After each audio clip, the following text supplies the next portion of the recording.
This episode of Capes and Lunatics is brought to you by Tweaked Audio. Get awesome headphones, go to tweakedaudio.com and use the coupon code Southgate to get 30% off, free shipping, and a lifetime warranty. Or you can get there through the link on our website, southgatemediagroup.com.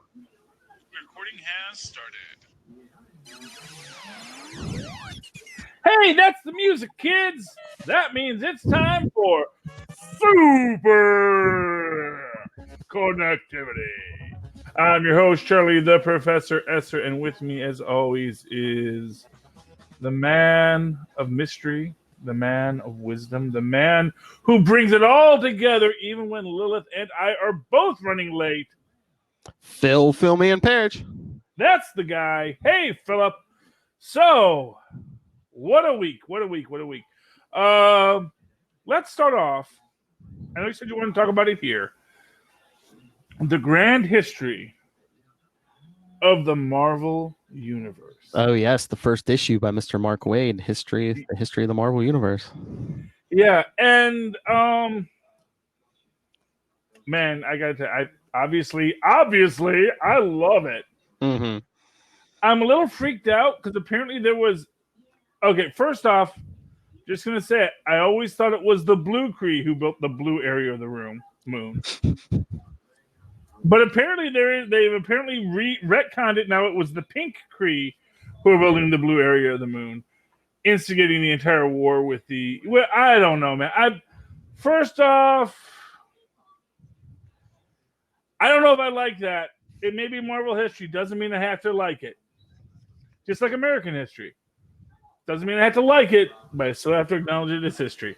I just wonder if there's a reason for that. If I don't know if something needed, if there was differing stories, or if something's coming up in the MCU. You never know. Well, you know what?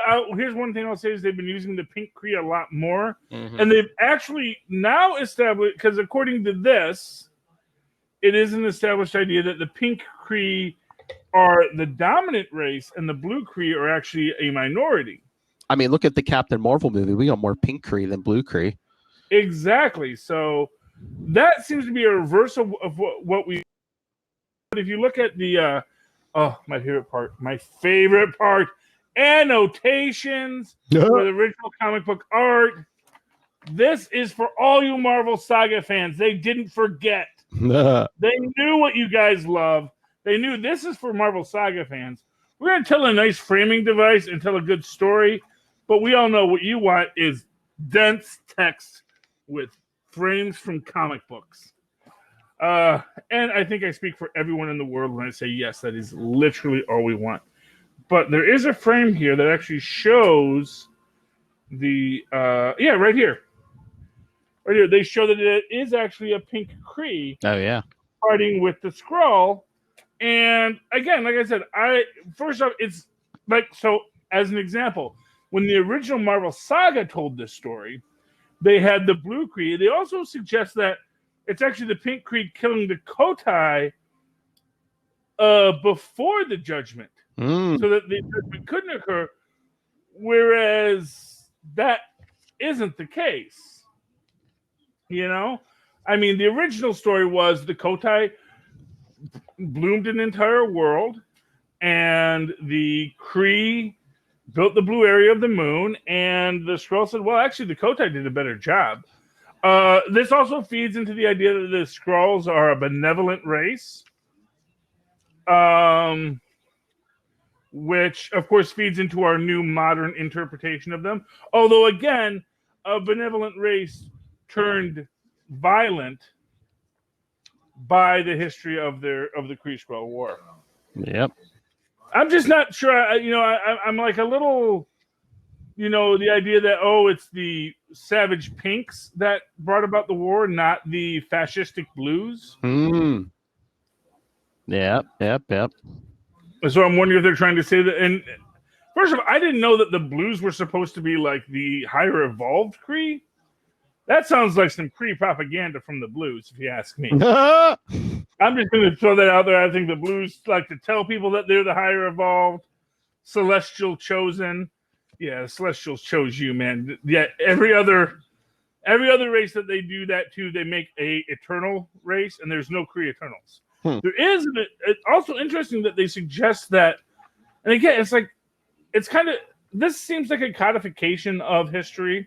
Again, much like House of X, where it's now much more about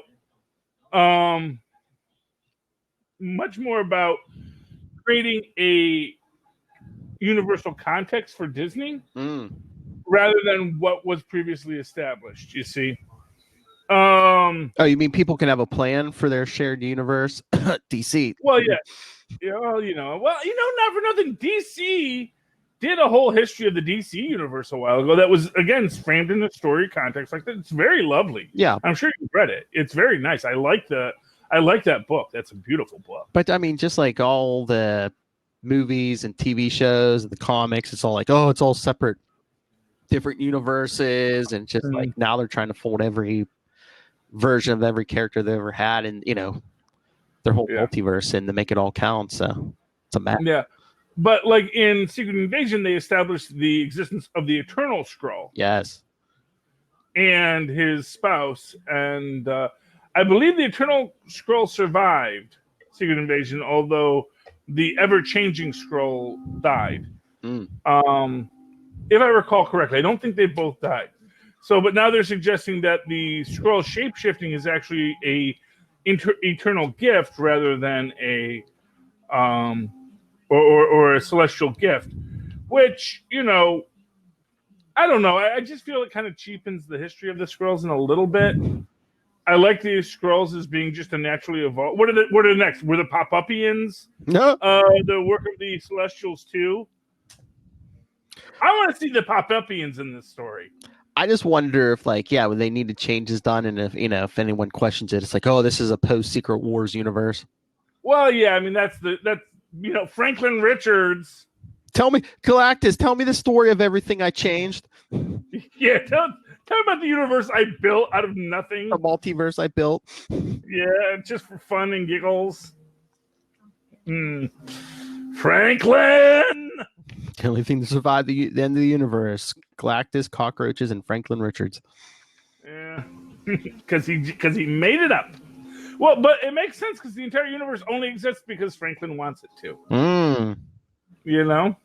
That's the story of Franklin Richards. So I wonder if that's going to be the thing, if everything's going to wink out of existence when he dies or something. Well, I mean, I think what they're suggesting is he becomes. Oh yeah. He's like the new Galactus. Like he's gonna reincarnate or whatever in the next universe, like Galactus did. Yeah, and then Galactus actually becomes the matter of the Big Bang. Yes. Yes. Which makes you wonder who was the Galactus in Galen's universe. I'm just saying, I like how the two atoms in the Andromeda Galaxy just don't want to leave the other one alone. It's like they don't want to be the one to leave them alone. It's so sweet and loving.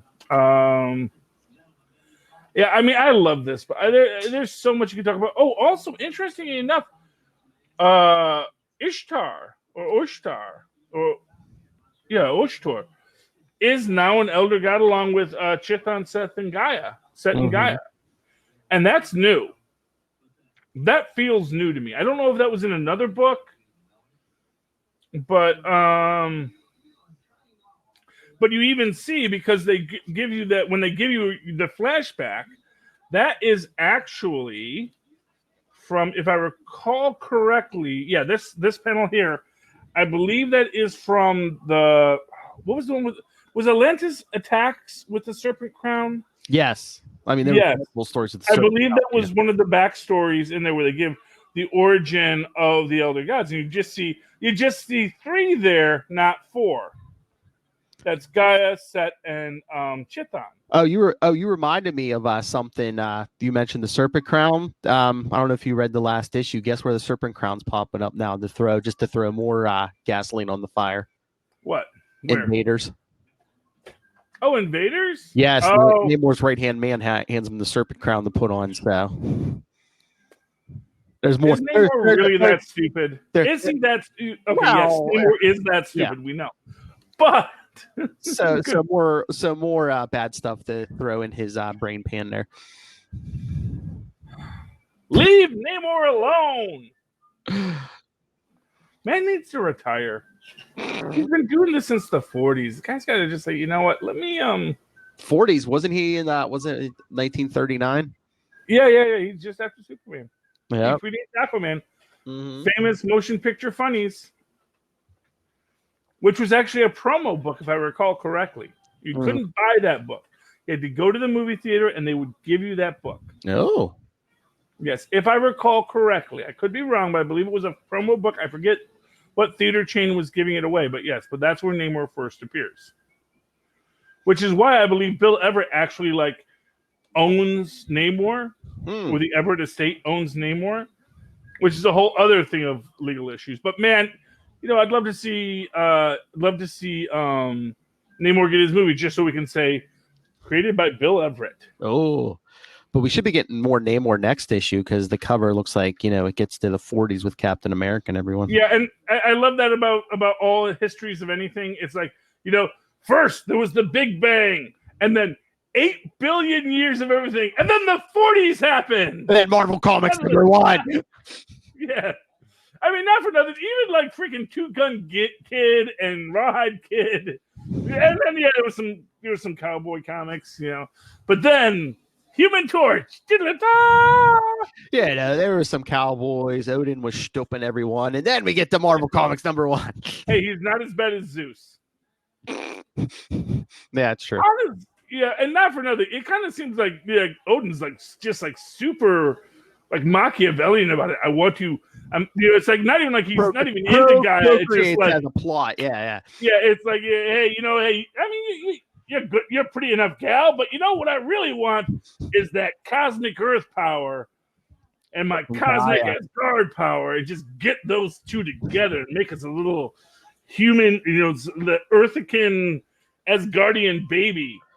Odin sticking that hammer everywhere.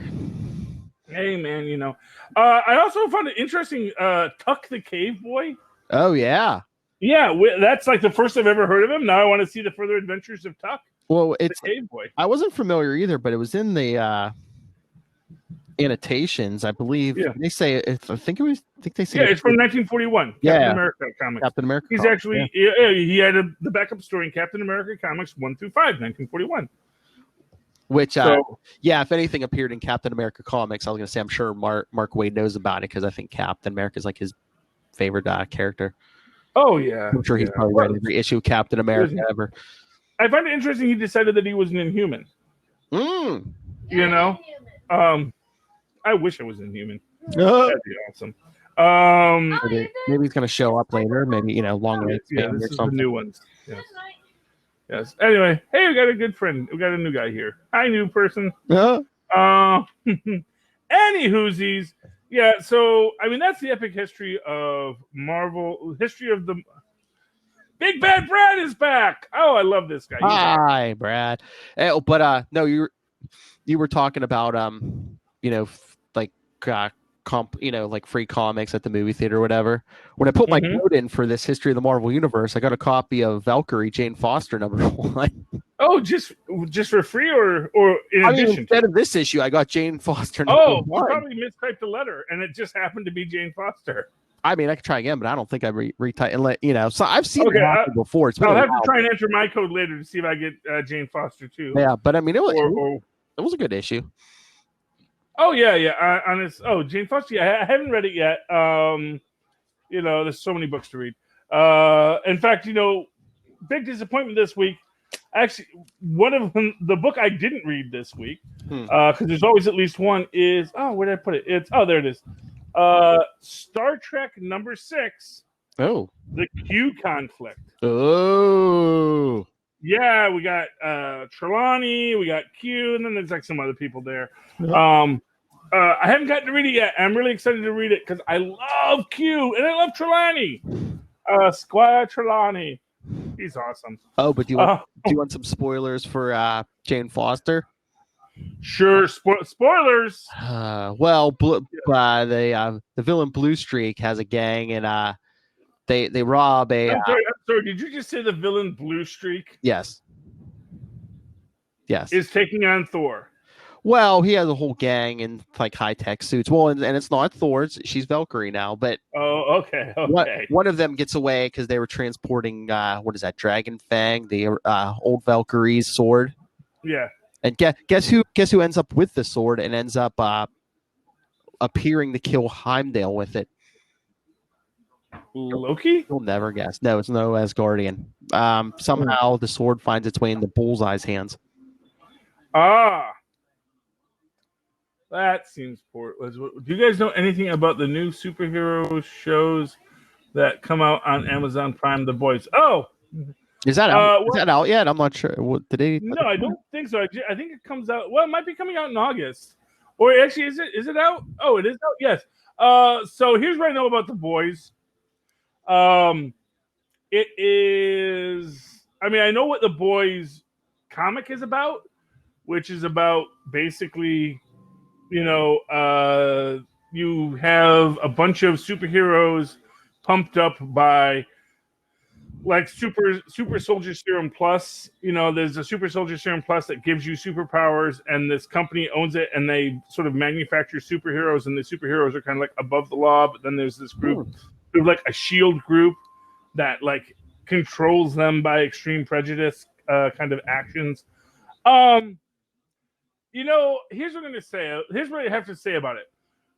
I thought it was going to be a really nice dichotomy to have both The Tick and The Boys on Amazon Prime, because I do feel that both present the idea of what if superhumans were real, but one looks at it as a farce and one looks at it as a drama. And for the life of me, I cannot tell you which is which, because there are a lot of farcical aspects to The Boys, just in the fact that anyone tolerates their existence, because not for nothing, you can kill these people, which is like the entire premise is that actually, yeah, they got super speed, they got super strength, but if you hit them just right, they go down like a bag of wet hammers. You have to give them some kind of weakness. Yeah. Well, I mean, it is interesting. I'm planning on watching it. What I'm going to say is I am less excited about it than when it first got announced. When it first got announced, I was like, oh, yes, this is going to be a great thing to compare and contrast. This is going to be the thing. And then Amazon canceled The Tick, and I was like, well, do I trust you now, Amazon, to actually pick good shows? Because you kind of dropped the ball on this one, because The Tick was awesome. The Tick was probably the best show I ever saw on Amazon Prime. Probably the best adaptation of Tick I've ever seen. And maybe even one of the best superhero story adaptations I've ever seen. In the way that you can take what was in the comics, evolve it into something new and different. So that's good. So yeah, I am looking forward to The Boys. I am going to definitely watch it. At least, well, I have Amazon Prime, so it's free. So what the heck, I'll watch it. Yeah. I think I can't watch it with Tristan, although I think Tristan's kind of intrigued by it. I thought you watch it once by myself, and then maybe I'll let him watch it. Mm-hmm. The Boys. You're a boy. Yes, I am a boy, but that's not the point. I'm a real boy. I'm a real boy. Yes. Oh, yes. The real boys. But no, I don't know if Amazon's like interested in like shorter runs, because I know. Oh, not that I think there's a lot of material there, but they did Neil Gaiman's Good Omens, which I haven't watched yet either. Oh. But I guess that's only one season. They're not doing any more. Yeah, but that's because the story, there's like a set story that ends. Yeah. The Tick is an open-ended property. Yeah, true. And essentially because it is a reimagining of The Tick, you can tell more stories with The Tick. So that doesn't have that. And how many seasons are around in Man in the High Castle? I don't know. I don't know either. And I honestly, for something that was a Philip K. Dick short story that had nothing to do with what they're talking about, unless they're getting a lot of downloads or something, or however. Well, I'm sure they are. I mean, it's all about the downloads, but I know that I'm not watching it because, first off, if I wanted to watch what it would be like if the Nazis conquered America, I'd watch MSNBC. Yeah, you can take that however you want, kids. That's what I'm going to tell you. You can take that however you want. Sure. Or you can, Fox, whatever. But it's I mean, it's people like it. I hear good things. I'm not going to say it's a bad show because I've never watched it. I can't say it's a bad show. I'm going to say, like, does it hit my sweet spot of what my nerd brain wants? No, it doesn't. The Boys probably gets closer, but I also think that, I guess, at least from the trailers, I kind of feel like there's much more bish and bang in it. And as an example, you compare that to the Watchmen trailer, which I am super stoked about. Oh, did you see who they cast as the president, playing himself as the president? God help me. Who's the president? Robert Redford. Oh, okay. So Robert Redford. Playing Robert Redford as the president, yes. Oh, well, okay. I can see that. I guess Robert Redford wins the presidency in 1992, I think it said, or something. Yeah. Yeah, well, I guess it feeds into the idea of... an actor, yeah.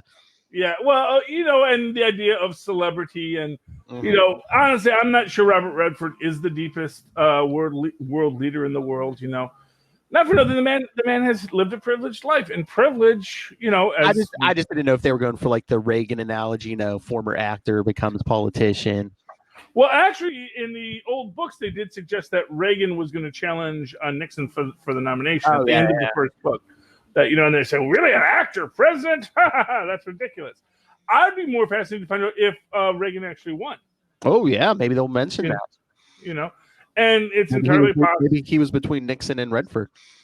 Yeah, I mean, that's the idea, is that maybe you had Reagan, he had his terms, and then Redford come in because, actor to actor, that makes sense.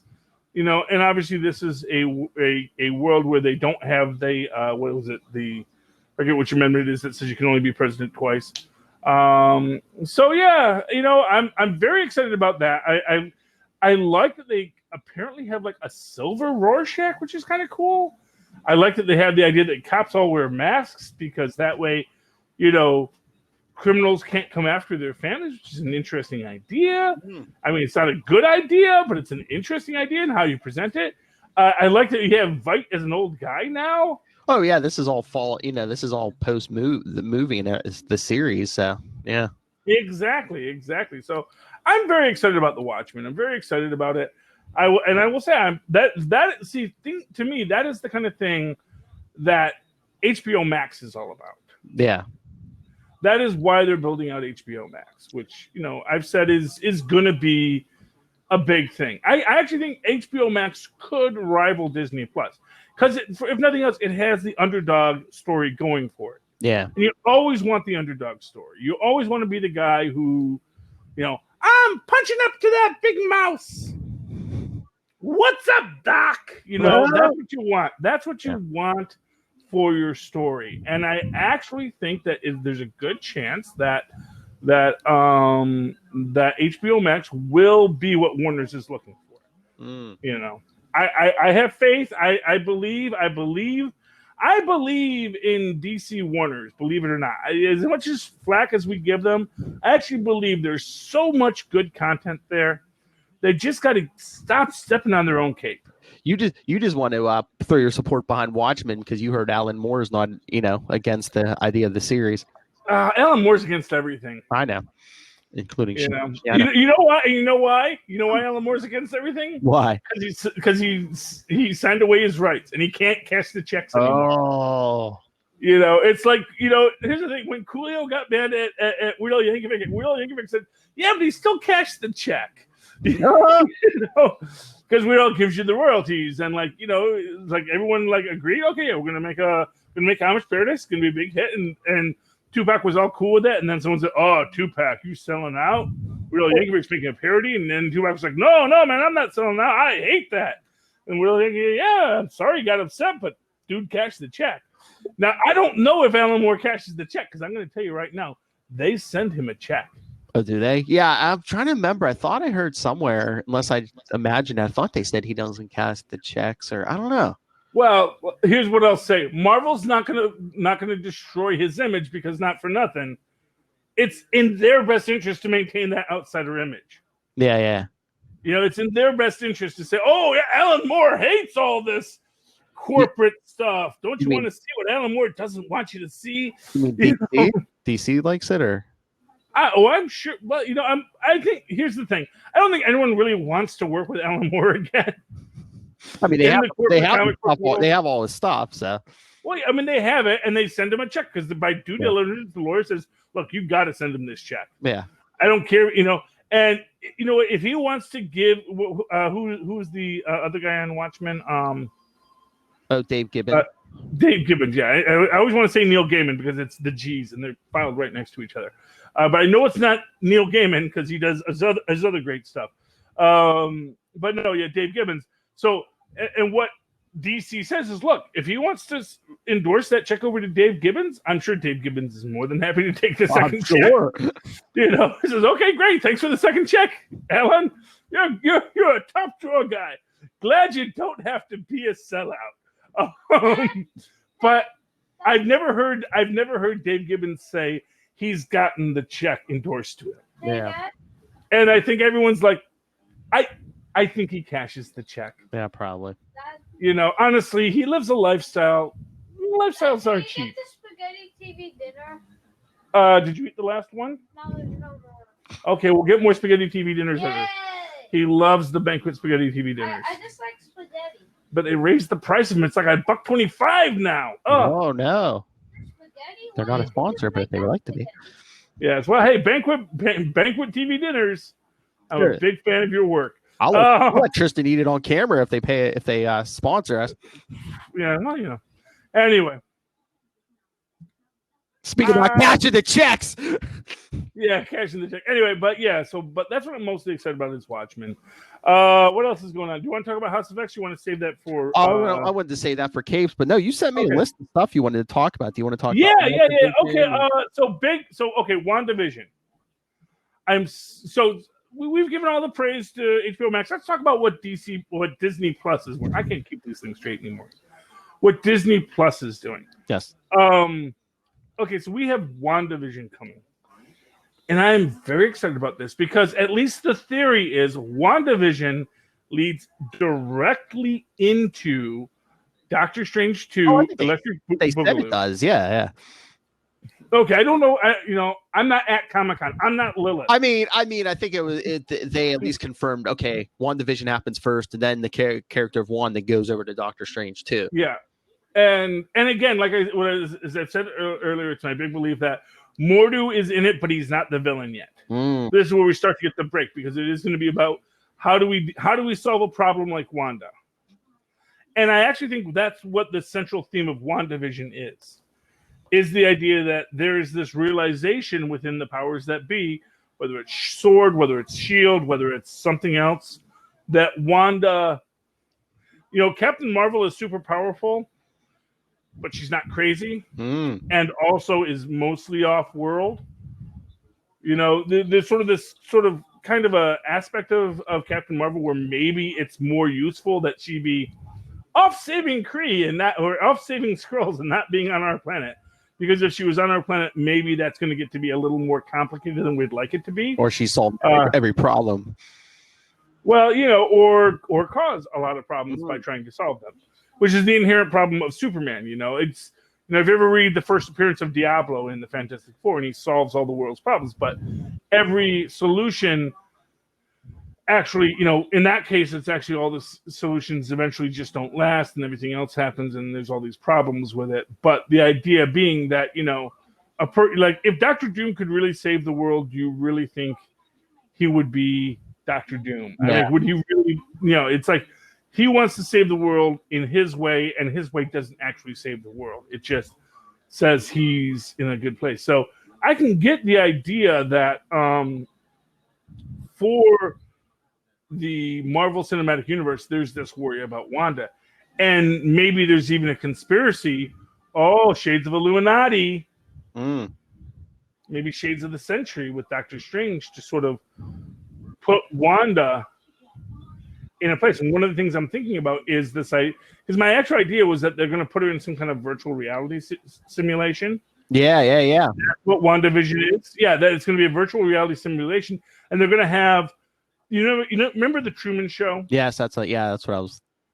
And you have Truman's wife, who's sort of like there in her job, sort of make sure that Truman gets steered in the right direction, make sure that things go in the way it's supposed to. And I got to think that's going to be Monica Rambeau's. She's got babysitter duty. And I think when we're going to open it up, it's going to be Monica and Wanda having coffee, and what's his name? Bentley comes in, or the guy who plays Vision. Oh, Paul Bettany. Bettany. Yeah, I always put extra L's in words. Bettany comes in, and it's like, oh, hey, let's all, have another lovely day in the WandaVision. Or what if it's like, someone rebuilds Vision's body, but they're like, oh yeah, no, his mind's like in this, I don't know, out of control computer program. So Wanda goes in after him, and that's why she's in kind of virtual reality or whatever. I don't know yet. I mean, that's another possibility. But my idea is that the best idea is that it's this simulation, but that what they realize is that while they created the simulation to contain Wanda, she starts affecting things outside of the simulation, and maybe Vision just gets resurrected in the real world, and that's when Monica just starts to develop her powers because maybe in the alternate reality, in the virtual reality, it is she has these powers. Oh, so she's a superhero in that because she doesn't have real powers in the real world, but then Wanda gives her powers. So she gets because the virtual reality starts bleeding into real reality, which leads to the multiverse of madness, and that's what we get in that. That's my theory, But yeah, I mean, it could be that they resurrect Vision, and maybe Wanda goes in to try and fix him, saying, "I have the power of the Mind Stone, and the Mind Stone is what's missing, so maybe I can do this." Yada yada yada. I was gonna say Doctor Strange 2. They're talking about the multiverse. It's in 2021. 2021. Wanda's gonna be there. What if they're talking multiverse? What if she pulls a reverse No More Mutants and somehow, I don't want to say creates mutants, but brings them in? Well, actually. We're going to talk about a lot of this on Capes and Lunatics, so tune in about 8 or 9 minutes, depending on when Lilith gets here.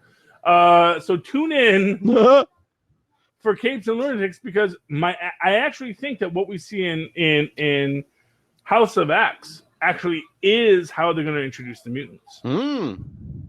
Because there's a line in there about, all of a sudden this embassy, and oh, by the way, super political. They put the embassy for Krakoa in Jerusalem, not in Tel Aviv, the actual capital of Israel. They're pulling a big Donald Trump there. Obviously, Magnetos is making his opinions known about those conflicts. Come on, you're killing me here. Come on. I'm just telling you, man. I'm just telling you. You're putting it in Jerusalem. That's a big statement. That's disputed territory. But okay, that's what they did. That's what they chose to do. It's a fictional story. Marvel made a statement by making that be the thing. Anyway, hi, Bobby.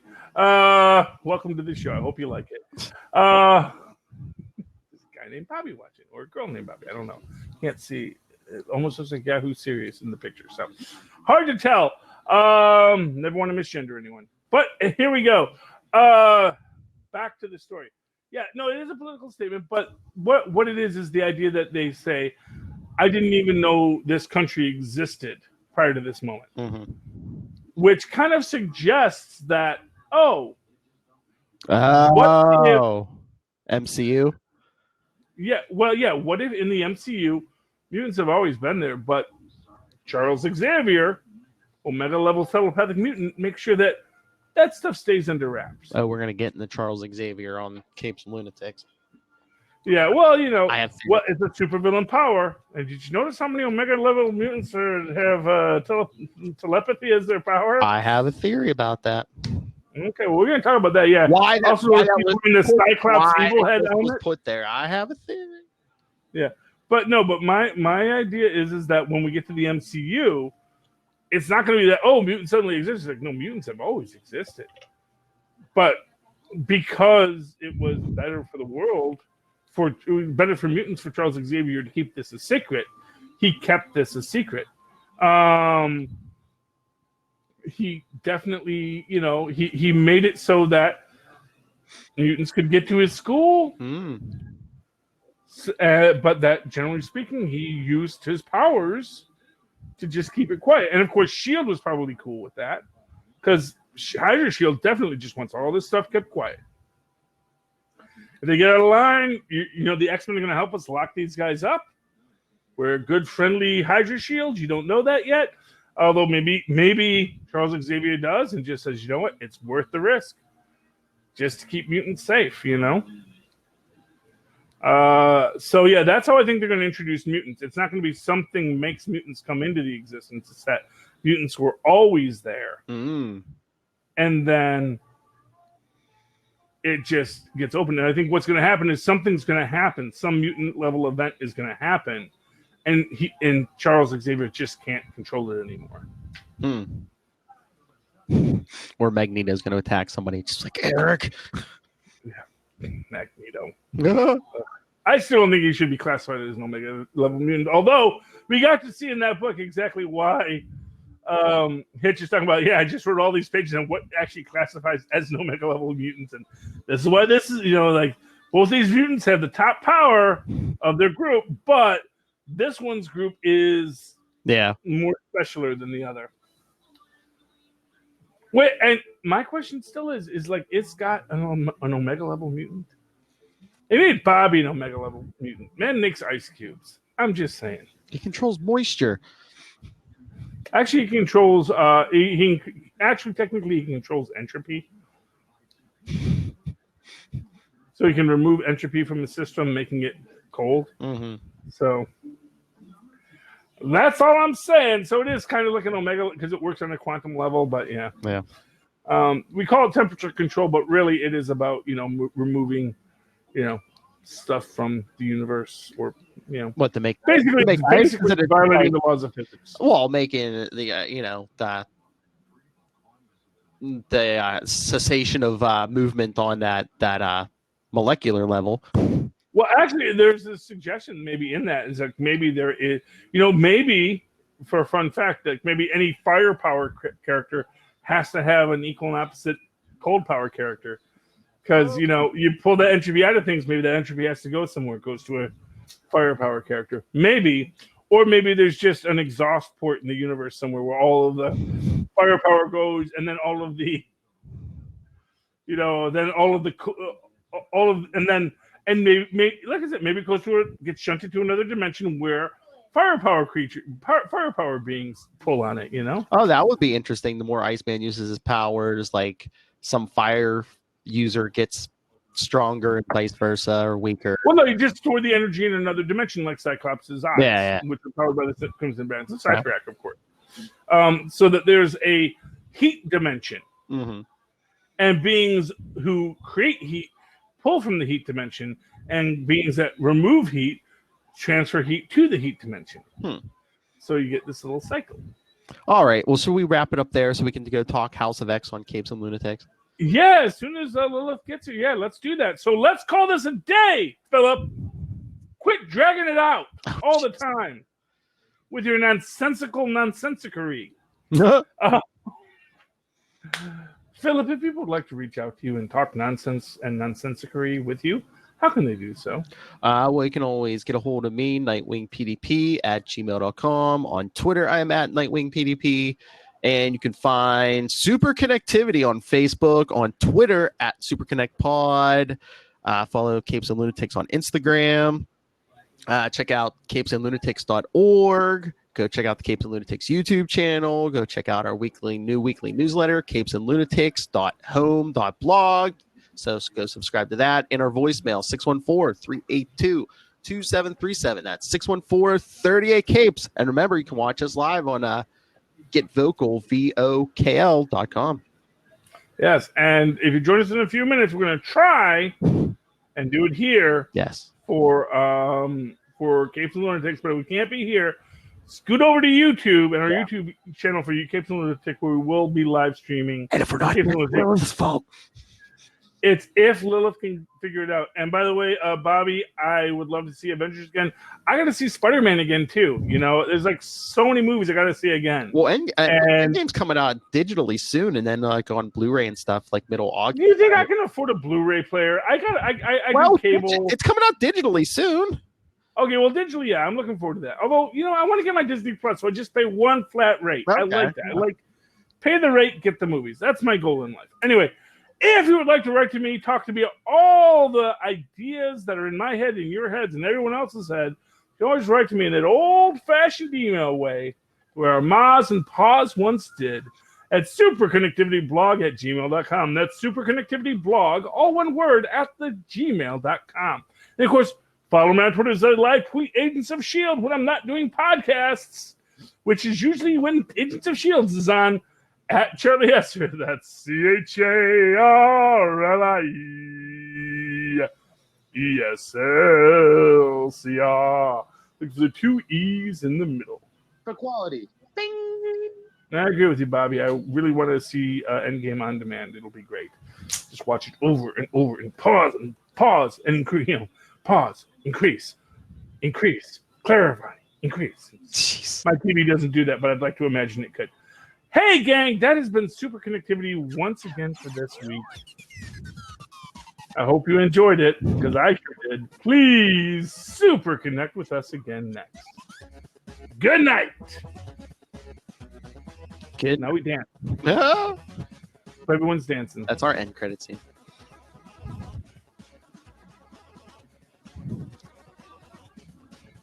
Oh, he says we need to put the links in the chats. Okay. Okay, so Phil's in charge of putting stuff in places. So, just so you know. Okay, well, you're gonna have to jump. I don't do hard work. Well, you're gonna have to jump out of here and then jump in the Capes of Lunatics. So. Okay, are we doing it here or are we doing it on Hangouts? Do it everywhere. We're doing it everywhere. Okay, we're doing it live. Good.